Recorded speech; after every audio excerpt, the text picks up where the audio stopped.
So good evening friends, today we will discuss about the basic life support. और ये मतलब जान बचाने के लिए बहुत ही ज़्यादा इंपॉर्टेंट होता है। सडनली अगर कोई मेरे सामने कोलैप्स कर गया तो हम लोग को क्या प्रोसीजर फॉलो करना होगा उसके बारे में आज हम लोग डिस्कस करेंगे। ठीक है, तो इसका 4 इंपॉर्टेंट गोल्स होता है। पहला गोल क्या होता है? To maintain oxygen supply and blood supply to vital organs. दूसरा इंपॉर्टेंट गोल क्या होता है कि इसका जो मतलब पोस्ट रिससिटेशन इंजरी है वो इंप्रूव होना चाहिए, मतलब minimize the post resuscitation injury and patient survival को इंप्रूव करना होता है, मतलब जो न्यूरोलॉजिकल आउटकम है वो अच्छा हो, and also to restore spontaneous circulation. ये टोटल 4 गोल्स होता है बेसिक लाइफ सपोर्ट का। ठीक है, सपोज कर लो कि हम पार्क में ट्रैवल कर रहे हैं, ठीक है, और मेरे सामने कोई पेशेंट, जो मेरे सामने कोई भी है वो कोलैप्स कर गया, तो हम लोग को वहाँ पे तुरंत क्या करना है? तो इसका कुछ स्टेप्स होता है, उस स्टेप्स का गाइडलाइन होता है। वो गाइडलाइन कौन सा है? American college of cardiology and the American heart association 2020 guidelines के हिसाब से हम लोग चलेंगे। तो अगर मेरे सामने कोई पेशेंट कोलैप्स कर रहा है ना, तो हम लोग क्या करेंगे ये हम लोग देखते हैं।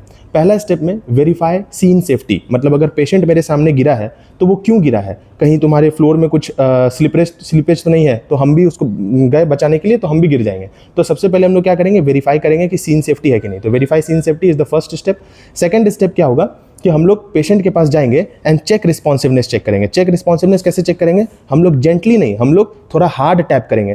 Are you okay, are you okay, are you okay, तो ऐसे करके हम लोग टैप करेंगे। अगर पेशेंट बोल दिया yes I am fine, get fuck off, तो हम लोग वहाँ से चले जाएंगे। ठीक है, लेकिन अगर पेशेंट कुछ रिस्पॉन्स नहीं कर रहा है तो आगे क्या करेंगे? तो पहले हम लोग क्या किए? Check scene safety. दूसरे में हम लोग क्या किए?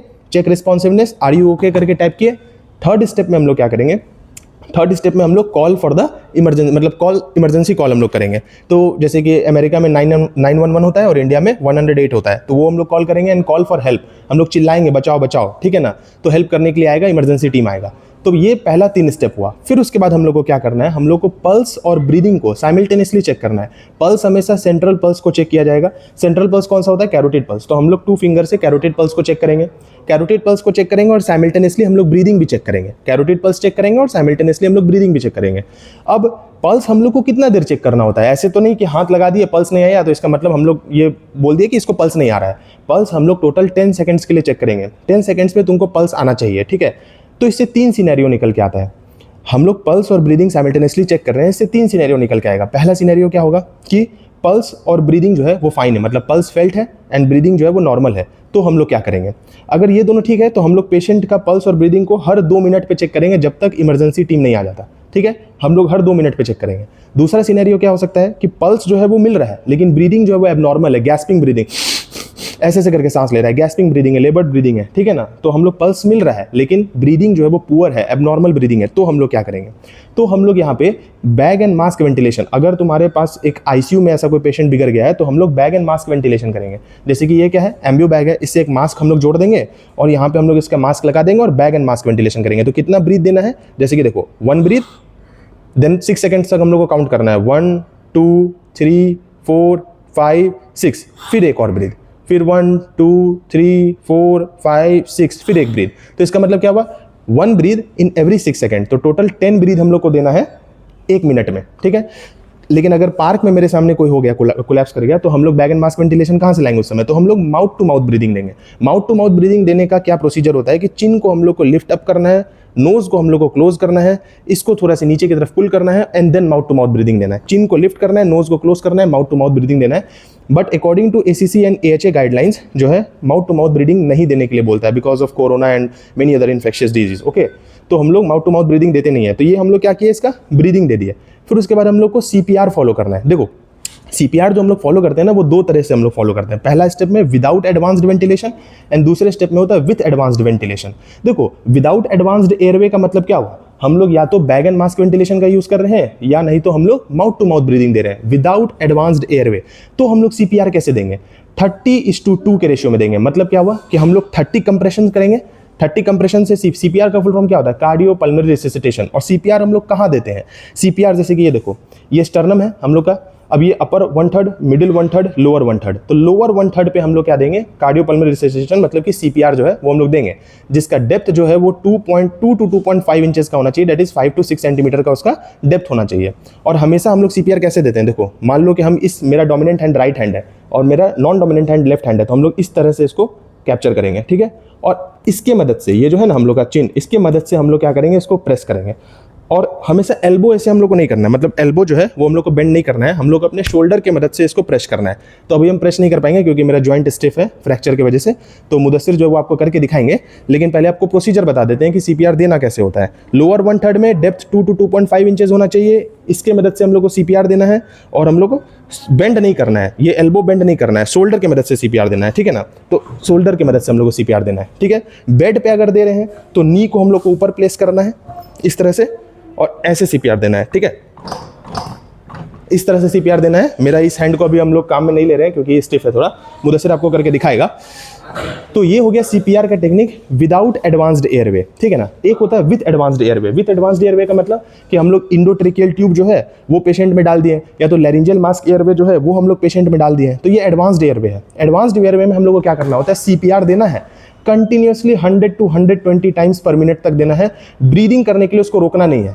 30:2 का मतलब क्या था, हम बताना भूल गए। 30:2 का मतलब 30 कंप्रेशन में सीपीआर दिए, देन उसके बाद हम लोग तुरंत रुके, सीपीआर नहीं दे रहे हैं। फिर उसके बाद हम लोग बैग एंड मास्क वेंटिलेशन देना शुरू किए। बैग एंड मास्क वेंटिलेशन कैसे देंगे, एक बार दिए, दूसरी बार दिए, फिर छोड़ दिए, फिर सीपीआर दिए, फिर 30 बार सीपीआर दिए, फिर हम लोग बैग एंड मास्क वेंटिलेशन दिए, एक बार, दो बार। अगर बैग एंड मास्क नहीं है तो माउथ टू माउथ ब्रीदिंग देंगे 2 बार, मतलब 30:2, 30 सीपीआर देंगे, चेस्ट कंप्रेशन करेंगे, देन 2 बार ब्रीदिंग देंगे। अगर एडवांस्ड एयरवे है, इंडोट्रेकियल ट्यूब है, लैरिंजियल मास्क एयरवे है, तो क्या करेंगे, कंटिन्यूअसली सीपीआर देना है 100 to 120 टाइम्स पर मिनट। हम लोग को रुकना नहीं है ब्रीदिंग देने के लिए।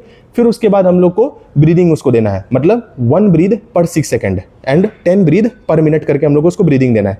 तो ये होता है with advanced airway and without advanced air में सीपीआर का टेक्निक क्या होता है, ठीक है। अब समझो कि हम लोग सीपीआर दे रहे हैं, पेशेंट हो सकता है कि उसको कोई कार्डियक अरेस्ट आ गया है, ठीक है ना। तो हम लोग क्या करते हैं, AED नाम का एक मशीन होता है जिसको हम लोग बोलते हैं ऑटोमेटेड एक्सटर्नल डिफिब्रिलेटर, ठीक है ना। ये मशीन है जिसको हम लोग क्या बोलते हैं, ऑटोमेटेड एक्सटर्नल डिफिब्रिलेटर। इस मशीन का क्या काम है कि इसमें 2 पैच आता है, ठीक है, इसमें 2 पैच आता है, ये 2 पैच बाहर निकलता है और इसको हम लोग मिडिल में और तुम्हारे हार्ट के साइड में चिपका देते हैं। ये ऑटोमेटेड एक्सटर्नल डिफिब्रिलेटर का काम क्या होता है, ऑटोमेटेड एक्सटर्नल डिफिब्रिलेटर का काम क्या होता है कि ये तुम्हारे हार्ट को स्टॉप कर देता है एंड रीस्टार्ट कर देता है। मतलब क्या हुआ, जैसे कंप्यूटर हम लोग का कभी कभी हैंग कर जाता है, ठीक है ना, तो हम लोग क्या करते हैं, ESC बटन को टिप के उसको रीस्टार्ट कर देते हैं, करते हैं ना। तो ये इसका भी सेम काम होता है, ये हार्ट के फंक्शन को टेम्परेरी स्टॉप करेगा, देन उसको रीस्टार्ट कर देगा। इसी को हम लोग ऑटोमेटेड एक्सटर्नल डिफिब्रिलेटर बोलते हैं। अब इसका जो 2 पैच आता है, ये क्या बताता है कि पेशेंट जो है वो शॉकेबल रिदम में है कि नॉन शॉकेबल रिदम में है।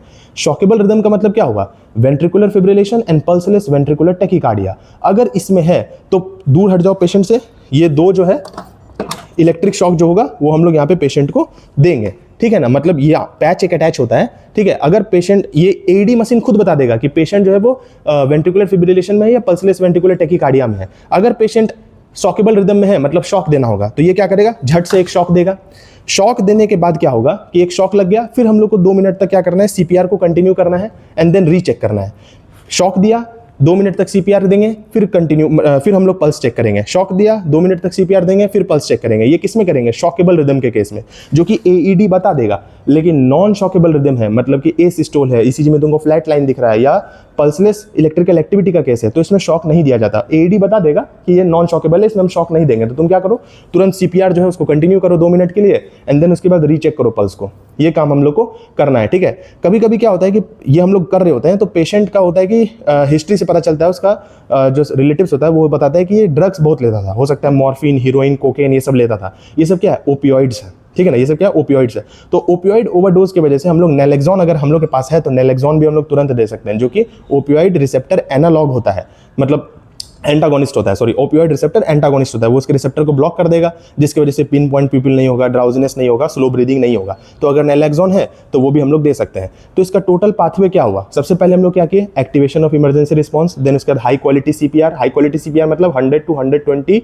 Times per minute and 2 to 2.5 inches होना चाहिए, दैट इज 5 to 6 सेंटीमीटर का डेप्थ होना चाहिए। लोअर 1/3 स्टर्नम पे हम लोग देते हैं, ठीक है ना। अगर एडवांस्ड एयरवे नहीं है तो 30:2, 30 chest compression followed by 2 breathing, ठीक है ना। तो ये हम लोग की हाई क्वालिटी सीपीआर। तीसरे स्टेप में हम लोग क्या किए, डिफिब्रिलेट किए। चौथे स्टेप में हम लोग क्या किए, एडवांस रिससिटेशन किए, then post cardiac arrest repair, post cardiac arrest recovery किए एंड देन फाइनल स्टेप में पोस्ट रिकवरी आता है कि पेशेंट का रिकवरी जो है वो नॉर्मल होना चाहिए, न्यूरोलॉजिकल कॉम्प्लिकेशन नहीं होना चाहिए, न्यूरोलॉजिकल आउटकम जो है वो नॉर्मल होना चाहिए। ये टोटल गाइडलाइन था तुम्हारा American college of cardiology and American heart association 2020 guidelines के हिसाब से बेसिक लाइफ सपोर्ट हम लोग को कैसे देना होता है, ठीक है। Thank you.